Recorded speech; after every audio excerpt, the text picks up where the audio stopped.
यहाँ परमात्मा कहते तुम जिनको गुरु मान रहे हो, उन पर आश्रित हुए बैठे हो, लास्ट में आपने ऐसे पश्चाताप करना पड़ेगा जैसे उस तोते ने उस संभल के वृक्ष को एक अच्छा फलदार स्वादिष्ट फलदार वृक्ष मान के उस पर आश्रित था, फिर सिर पटक कर रो रहा था। झूठा गुरु काल है ये गुरु का धरा स्वरूप, या मैं मीनन मेख है जैसे संबल रूख। फिर क्या बताते हैं, कान चिराए क्या हुआ ये कर कंकन मन पाल, मुद्रा पैरे क्या हुआ सिर फोड़ेगा काले। कहते हैं कान चिरानते, कान में मुद्रा पहनते और 36 आडंबर करने से परमात्मा नहीं मिलेगा, और यम के दूत लठ मारेंगे तुम्हें तुम्हारे गिर के।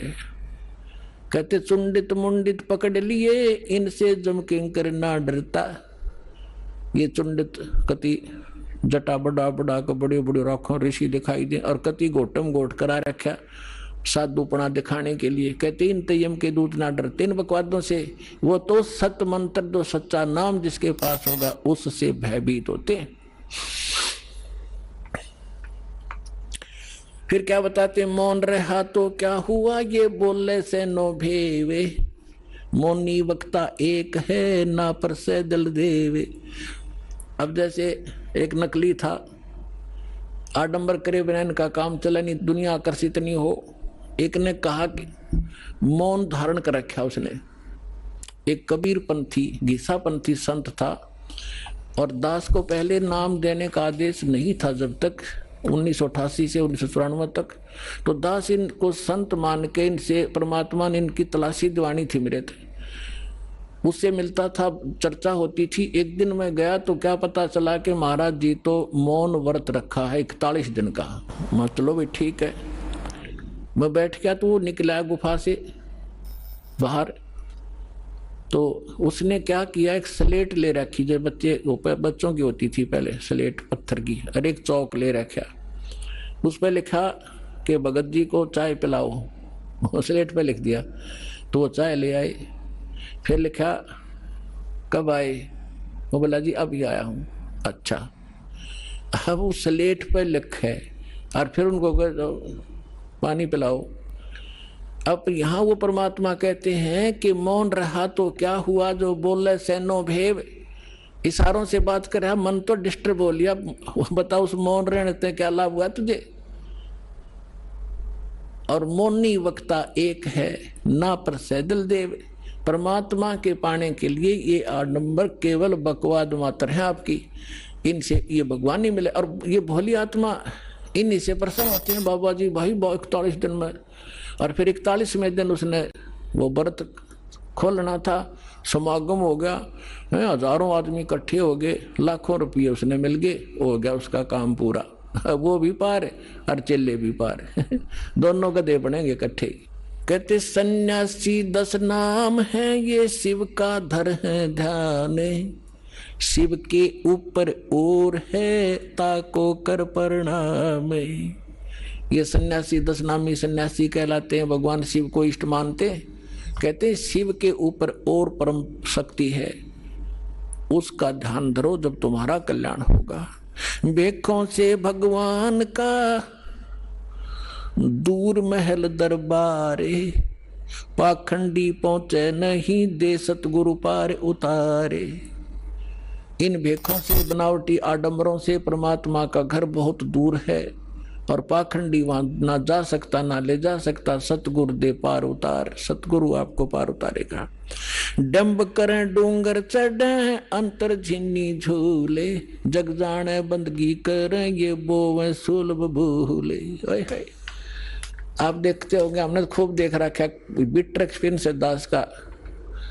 क्या देखा करते, एक समय ये दास अपनी से ड्यूटी पर जा रहा था। दास हरियाणा सिंचाई विभाग के अंदर जूनियर इंजीनियर की पोस्ट पर था, मोटरसाइकिल पे जा रहा था अपनी ड्यूटी पे। तो रास्ते में काफी व्यक्ति इकट्ठे थे। एक ऊंचा सा स्थान था गांव में बाहर, और उस जंगल था वहां पर। वहां क्या देखा, एक बाबा जी बैठा, और दूर से दिखे 10-20 भगत बैठे, मैं भी चला गया उधर जाकर देखने के लिए। जब तक ये दास को ये ज्ञान नहीं था साधु संत की ऐसे अट्रैक्शन होती थी, तो वहां बैठे काफी लोग बैठे, दूना ला रखा, इन्होंने सुल्फे पीवे, भर भर चले वो भी पीवे और जहाँ 10 रुपये चढ़ा दें। और तो अब वो ऊंचे पे न्यू बैठे सब ने दिखूं ताकि मेरे पुजारी आ जाए। तो क्या है, तो यहाँ क्या कहते हैं, डंब करें, पाखंड करें और डूंगर चढ़े, यानी ऊपर ऊंचे स्थान पर टिल्ले पर जाकर बैठेंगे और अंदर कोरी बकवाद, अंतर झिन्नी झूल और जग जाने यो बंदगी करे। आम जनसाधारण तो ये समझता है कि वो भगती कर रहा होगा, तो परमात्मा कहते यो बो है सूल बबूल, ये तो अपने भविष्य में की करके काटे बोन लाग रहा है, कर्म फोड़ रहा है अपने। डंब करे डूंगर चढ़े ये अंतर झिन्नी झूले, जग जाने बंदगी करे ये बोवे सूल बबूले। फिर कहते हैं माला मुक्ति न होते है, मुक्ति होता है नाम। इन माला से मुक्ति नहीं होगी, इस नाम से मोक्ष होगा। चाहे माला तो जप ले, चाहे बिना माला तो जप ले, केवल ये माला पैर के आडंबर करते बात नहीं बनेगी। अपने आत्माओं जैसे दास आज जो सत्संग एंड करेगा, उसी के कारण ये आगे चल के बात बिगड़ जाती है। जैसे थोड़ा सा उदाहरण देता हूं, ये माला गल में पहनने की परंपरा कैसे चली। जब भक्ति किसी भी युग में कभी प्रारंभ हुई थी, परमात्मा आते हैं, थोड़ी बहुत भक्ति वो स्टार्ट कर जाते हैं, चाहे प्रथम मंत्र की ही थी, तो उस माला से जाप किया करते थे। तो पहले क्या करते थे, जे कपड़े वस्त्र इसे होते नहीं थे, माला से जाप किया और माला को आदर के साथ गले में डाल लिया करते। वो लोग दिखावा नहीं था, वो सिर्फ अपना सुरक्षित स्थान और आदरणीय स्थान सीने से लटकी रहती थी, और जब उसकी आवश्यकता पड़ती उसको जब जाप कर लिया करते थे।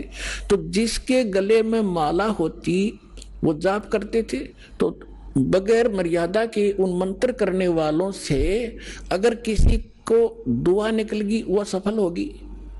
तो गृहस्थी आदमी ने को किसी ने आशीर्वाद दे दिया, उस माला वाले ने, जाप करनी ने, तो उसको लाभ हो गया, तो उनकी पूजा शुरू होगी, अपने घर घर बुलाने लगे।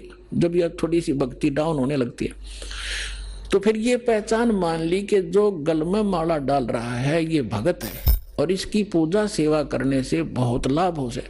तो हम दो भागों में बट गए। तो जो माला डालने दिखता उसको हम भगत और संत मान लेते, उसकी सेवा करते, चरण धोते और उससे थोड़ा बहुत लाभ उसको मिल जाता। अब कैसे, वो तो ऐसा था जैसे एक किसी ने अपने टायर में हवा भर रखी है और उसमें से लाकर दूसरी ट्यूबर दूसरे के टायर में डालता रहे, तो थोड़ी बहुत आ जाएगी, उसका भी काम ना चले पूरा और उसकी खत्म हो जाएगी।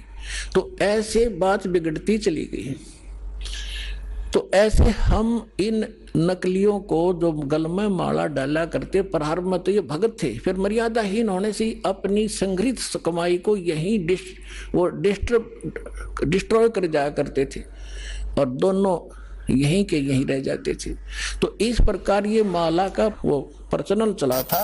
तो फिर लोगों ने जब नो देखा कि माला जिसने डाल रखी है उसको भगत मानते हैं, फिर से पाखंडी ने दो डालनी शुरू कर दी। तो क्या कहा करता, को पूछता भाई दो क्यों डाल रखी है भगत जी के, दोनों हाथों जप्या करूं मैं। तो उन्होंने सोचा भाई यू और बड़ा भगत होगा तो उसकी और ज्यादा पूजा शुरू होगी। तो जिसने फिर 3-3 4-4 डालनी शुरू कर दी, तो 4 वाले ने ज्यादा पसंद करने लग गया आम बोले भगत। तो न्यो भट्ठा बैठ गया। एक आश्रम के अंदर कुछ भगत, वो गांव वालों ने एक आश्रम बना रखा था, 5-7 कमरे बना रखे थे। इसी तरह हम ज्ञानहीन होने से हम इन नकलियों के मजदूर बने रहे। हम इनको ये थोड़ी बहुत भक्ति कर दे जैसी, और फिर हम उनसे सेवा करके रोटी टुक्का खुआ कर थोड़ा बहुत राहत हम ले लेते, हम इनके भिखारी बने रहा करते थे। अब दास चाहता है कि घर घर में सब धनवान हो, भगवान के खजाने में कोई कमी है, जो भक्ति करेगा वो धनी हो जाएगा, भगवान की भक्ति का सारे सुख आपको प्राप्त होंगे, हम क्यों किसी के मुंह की तरफ देखेंगे। फिर तो क्या था, उसमें 5-7 कमरे बना रखे थे। वहां पर साधु संत आया करते थे और गांव के लोग वहां सेवा करने जाते थे। तो वो क्या किसकी सेवा करा करते? जो ज्यादा भजन करता दिखे। उन्होंने क्या पहचान कर रखी थी कि ज्यादा भजन कौन करता है? जो सबसे पहले उठ कर स्नान करके और अपने भजन पर बैठ जाता है। तो भगत वहां जो रहते थे सेवादार का दा, तो गांव वाले उनसे पूछा करते थे कि आज पहले कौन सा उठा था, कि आज जो उनके लंगोट सूखा करते बाहर, एक एक कॉपिन रखते थे, वो धो के सुखा के और अपने भजन पर बैठ जाते थे। तो जो सबसे पहले बता देते थे कि ये उठा था सबसे पहले, ये इसी का लंगोट सूख रहा, तो उसी की पूजा ज्यादा लोग करने लगे। और दूसरे जो लेट उठते थे उनको वो विशेष ध्यान नहीं देते थे, उसी का पूजा करनी, उसी को प्रणाम करना, उसी के पैर दबाने। तो दूसरे एक उनमें नकली था, आलसी सा आदमी, उसने सोचा भाई यू क्या चक्कर है, इसकी पूजा क्यों हो रही है? तो उसने पता चला कि वो बखत उठा है, इसलिए यार इनने पहचान कर रखी है लंगोट की, इसका पहले सूख क्या पावे। वो क्या करने लग गया, उन तो सबसे पहले उठा 8 घंटा, और इतना आलसी था और नाव भी ना था, लंगोट ने पानी में बेकर सबसे पहले टांग देवड़ा और उल्टा सो जावे।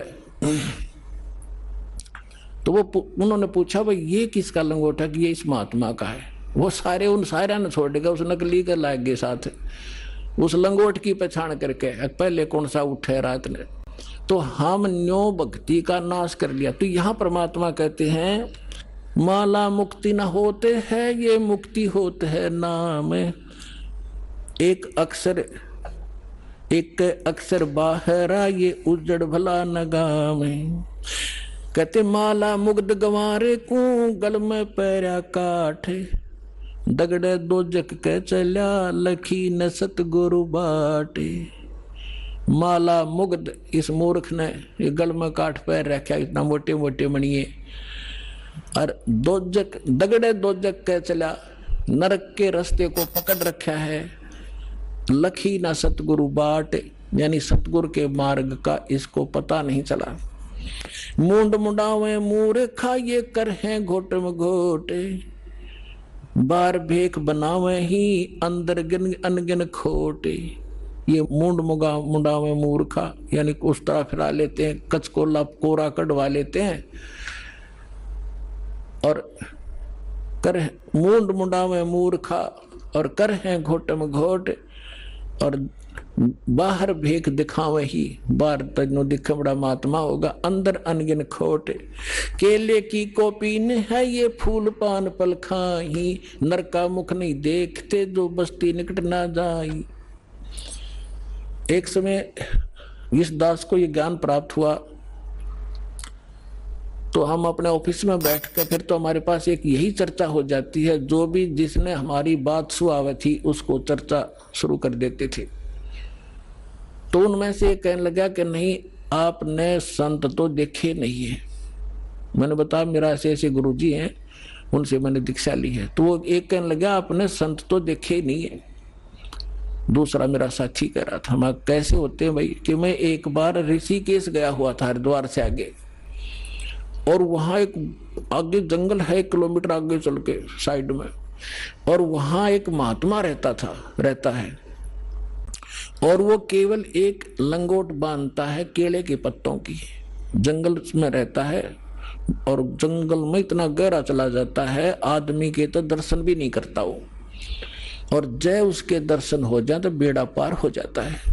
तो बहुत से लोग वहां इकट्ठे हो रहे थे, तो मैं भी जाकर बैठ गया, उनसे पूछा ताछी की, तो उन्होंने बताया कि एक महापुरुष रहते हैं यहाँ पर, और वो कभी कभी यहाँ दिख जाते हैं विचरण करते हुए, तो हम उसके दर्शनार्थ बैठे हैं, हो सकता हमारे भाग जाग जा। लेकिन वो जब भी कोई आभास होता है तो भाग कर अंदर गुफा गहरी जंगल में भाग जाता है, आदमियों को दर्शन नहीं देता। तो कहने लगा कि एक बता रहा था कि मैंने एक दिन थोड़ी सी दर्शन हुए थे, बस एकदम फिर वो पीठ फेर कर भाग गए, बस उस दिन थोड़ी सी कसर रह गई ना बेड़ा पार हो जाता। तो उसी आस में 20-30 आदमी बैठे थे वहां। अब इस परमात्मा के ज्ञान से वो निर्णय होगा कि वो के था, वो कौन था? आए है उसके क्या कहते हैं सुख संवेद में, केले की कोपीन है वो फूल पान फल खाही। केले के पत्ते की तलंगोट बांध रखा है, ऐसे बैरागी त्यागी महसूस होते हैं और फूल पत्ते और फल खा के गुजारा करते हैं और बस्ती के निकट नहीं जाते, आदमी का मुंह भी नहीं देखते। ऐसे त्यागी बैरागी, उनको संसार एक समर्थ संत मानते हैं। अब उसका पैमाना दिया है सुख संवेद में, केले की कोपीन है जो फूल पान फल खाही, नर का मुख नहीं देखते जो बस्ती निकट नहीं जाही। वो क्या है? वो जंगल के रोज है जो मनुष्यों बिद के जाही, निस्दिन फिरो उजाड़ में न्यो परमात्मा पावे नाही। कैसा पैमाना दे दिया? वो जंगल के नील गाय हैं, रोज हैं जो आदमियां देख कर भाग जाओ, फदड़ फदड़ कर पता नहीं कहां जाकर डटे। ये जंगल के रोज है, जब नाम से मोक्ष होगा, इन बकवादों से होगा। ये जंगल में पशु सारे नंगे फिरे और भाग जाते हैं, मर्ग भी भाग जाते हैं आदमी से डर के। फिर इसका समाधान बताते हैं, डेरे डंडे खुश रहो ये खुसरे लेना मोक्ष। दरु प्रहलाद पार उतर गए फिर डेरे में क्या दोष। परमात्मा देखो, और तो उदाहरण उनके पास था नहीं जब ये ज्ञान मालिक दिया करते थे। हम धरु और प्रहलाद को मुक्त मानते हैं, मानते हो कहाँ जी? तो जब धरु और प्रहलाद तुम कहते हो पार हो गए, उनके इतिहास देखो पढ़ के। प्रहलाद जी 10 वर्ष के थे जब नरसिंह जी आए, उनको मिले, यानी परमात्मा प्राप्ति हुई। भक्ति वो पहले से ही कर रहे थे और फिर उन्होंने शादी करवाई। और जो राजा बलि था जिसने वो 100 अश्वमेघ यज्ञ करी थी इंद्र की गद्दी प्राप्त करने के लिए, और जिसके लिए भगवान आए थे 52 रूप बना के, तो वो प्रहलाद का पोता था, बैलोचन का लड़का था। तो उनने ब्याह करवाया, बालक हुए और वो पार हो गए। और ध्रुव का भाई था उत्तम, उसकी मृत्यु हो गई थी। फिर ध्रुव ने ब्याह करवाया और उत्तम वाली पत्नी भी उसके साथ रखी उसने, तो वो भी पार हो गया। तो कहने का भाव ये नहीं है कि तुम जो बकवाद करते हो कि ब्रह्मचारी जंगल में गए वह पार होंगे, नहीं। अगर ब्रह्मचारी पार हो तो ये हिजड़े तो सब तो पहला पार हो जाए, उनका तो 5-6 नंबर आवे। लेकिन मोक्ष होगा भक्ति से, चाहे ब्रह्मचारी हो कर लो, और चाहे ये खुसरे कर लो, और चाहे गृहस्थी कर लो। दुराचार बुरा बताया, ये तो वैसे अच्छा नहीं, वैसे भी बेहुदी बातें हैं। तो कहने का भाव ये, भक्तों के तो वैसे सतर के काम नहीं है। तो इस प्रकार क्या कहते हैं, डेरे डांडे खुश रहो, डेरे डांडे खुश रहो खुसरे लेना मोक्ष। और दुरुपर लाद भी पार हो गए, फिर गृहस्थी में के दोष। अपने आत्माओं ये 9 काम बिगाड़े हैं। एक बार गरीबदास साहिब जी जब परमात्मा से परिचित हो चुके थे और अपना ज्ञान प्रचार भी करते थे, कोई उसके उनके पास आ जाता था तो ज्ञान भी देते थे, दीक्षा देते थे, केवल सिंपल सी, ये मूल ज्ञान नहीं देते थे। फिर भी उनसे बहुत राहत मिलती थी, वो समर्थ थे, आशीर्वाद से भी लाभ देते थे, संसारिक सुख दिया करते। तो उन एक आपको बताता हूँ इनकी कैसी दुर्गति होती है। जग जाना यो बंदगी कराइए बोए सोल बबूल। एक बेरी गांव है रोहतक जिले में, अब वो झज्जर में हो गया। तो वहां का उस गांव का एक व्यक्ति था हरलाल नाम का, और वो धार्मिक व्यक्ति था घना। उसने एक साधु रख लिया अपने घर पे कि महाराज आप यहाँ रहो। उसके लिए एक चौबारा बनवा दिया ऊपर, आप यहाँ रहो, हमने सेवा मिल जाएगी, हमारे कर्म बन जाएंगे, आपकी भक्ति बन जाएगी। आपने भक्ति करनी है, आप बाल ब्रह्मचारी हो, घर छोड़ रखा कहाँ भाई, ठीक है, होगी सेटलमेंट। उसका ऊपर चौबारा बना दिया, एकांत में उसको बढ़िया भोजन दे सुबह शाम, और वो अपना भजन करे, जैसा भी वो सोच रहे थे भजन करे। और वो भजन उसके पास भक्ति थी नहीं हुआ। तो क्या हुआ, वो क्या करता था, बढ़िया माल खावे और आप खावर सो जावे, या जिसी भक्ति थी अटपट की साधना करे थोड़ी बहुत देर, वो भक्ति मोक्षदायक थी नहीं। तो क्या हुआ, कुछ दिनों के बाद उस संत की मृत्यु होगी, अंतिम संस्कार कर दिया।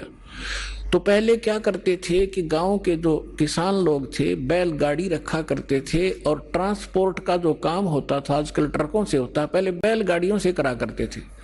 तो बेरी से और इधर नजफगढ़ साइड में जाया करते थे, वो अपनी उस मंडी से सामान लाते थे, जैसे वहां से गुड़ ले आए, बूरा ले आए, इधर से बाजरा ज्वार ले जाते थे भर के, ऐसे वो ट्रांसपोर्ट करते थे। एक दिन गरीबदास साहिब जी उसी रास्ते पे, जो रास्ता गांव छुड़ानी से होकर बेरी से और आगे जाता था नजफगढ़ साइड में, तो वहां कुआं था एक, उस कुएं पे बैठ कर गरीबदास जी स्नान कर रहे थे। सुबह सुबह गर्मियों का मौसम था, 5 बजे उधर से वो हरलाल गाड़ी लिए आ रहा था, और उसने जो बैल एक जोड़ रखा था, वो बैल था गोरे कलर का, लाल रंग का, और वो किया उसने, वो बैठ गया, वो बैठता था ऐसे, और वो हरलाल उतर कर फिर उसका लठ मारता, उसने फिर जबरदस्ती ठाता, फिर वो आधा किलोमीटर ठीक चलता और फिर बैठ जाता। तो वो कुदरती वहां बैठ गया आकर जहां गरीबदास जी नहा रहे थे, स्नान कर रहे थे। तो गरीबदास जी न्यों के न्यों उठ के धोती बांध रखी थी नहाते नहाते, और वहां गए उस बैल के पास जो बैठ गया था, एक बैल खड़ा था, गाड़ी रुक गई थी। तो उन्होंने उसके कान में कोई बात कही, वो एकदम खड़ा हो गया, वो बैल खड़ा हो गया। तो किसान ने तो यह बड़ी बात थी, बैल ठीक चलने लग गया, और वो वहां से लेकर बेरी लगभग 10-15 किलोमीटर पड़े हैं छुटानी तक, बेरी तक वो बैठा नहीं। उधर से राम रमी हुई, महाराज कौन हो आप? भाई गरीबदास नाम है मेरा, और यू क्या हो गया? कुछ ना, बस आगे इसका समझ में। जब तो वो चला गया, फिर उसने जाकर देखा, उसका जब न्यों ना जची कि खड़ा हो गया, जाते फिर बैठेगा थोड़ी दूरी पे, वो ना बैठा। तो फिर उसने पता करा, भाई बैल ही भी इतना, इस दूसरे तो भी आगे चल रहा है, तो इतना तेज चल रहा है, क्या चक्कर है? उसने क्या कर दिया इसके कान में? तो वो वापस आया, जब उस गांव में रुक गया और पूछा, वह गरीबदास कौन है? वो कुदरती परमात्मा वहीं आगे स्नान, वो गरीबदास जी उसी टाइम से स्नान, उसने नहीं सोचा इस टाइम से आया कर वो नान भगत और वहां मिल लेगा। तो जब वो स्नान करना, पता था वो भगत किस लिए आ रहा है, वो तो परमात्मा से परिचित हो चुके थे। तो जब उसने देखा कि वो आदमी है जो उस दिन बैल के कान में कुछ इसने फूक फाक मारी थी, प्रणाम किया और पूछा, भगत जी आपने इस बैल के कान में क्या बोल दिया? ये तो उसके बाद डटा नहीं डटता और ना बैठता, आप तो भाई पहुंचे हुए महात्मा हो। अब इतना गरीबदास जी का उसमें इतना था नहीं, क्योंकि हम घर का जोगी जोगड़ा और बाहर का जोगी सिद्ध, ये तुम्हारी पुरानी आदत है। तो गरीबदास जी ने कहा कि अब बैठ जा, बताऊंगा क्या कह दिया मैंने। आपके घर में चौबारे में एक बाबा जी रहा करता, संत भगत रखा जी रहता था। कहाँ गया वो? तो उस अरलाल भगत ने, किसान था वो जाट, उसने बताया जी वो तो मृत्यु को प्राप्त हो गया, 4-5 वर्ष हो गए। परमात्मा ने कहा कि ये बैल ओए है तेरा बाबा जी, इस नकली पर भक्ति बनी नहीं, सत साधना इसके पास थी नहीं, यू खावा था सोया था, नकली डड़े डोया था, कंकर पत्थर कट्टे करे, साधना ठीक नहीं थी।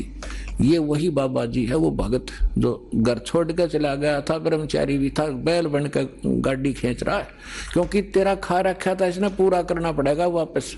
मैंने इसको ये कहा, भाई भगत जी चाहे तो लठ खा के इसका दे दे, पर अपना स्वभाव पूरा कर दे, पूरा करे पीछा छूटेगा तेरा। इसका समझ में आ गई, अब ये तेरे पूरे करेगा। अब पुणात्मा देखो, अब जो भी कोई साधना कर रहे हैं वो हैं परमात्मा के बच्चे, किसी ना किसी जन्म में वो मालिक के साथ रहे। आगे साधना नहीं मिलती तो वो 84 लाख योनियों में चले जाते, और परमात्मा ने वहां भी दया करा दी अपने गरीबदास जी के माध्यम से। अरलाल का मन फेर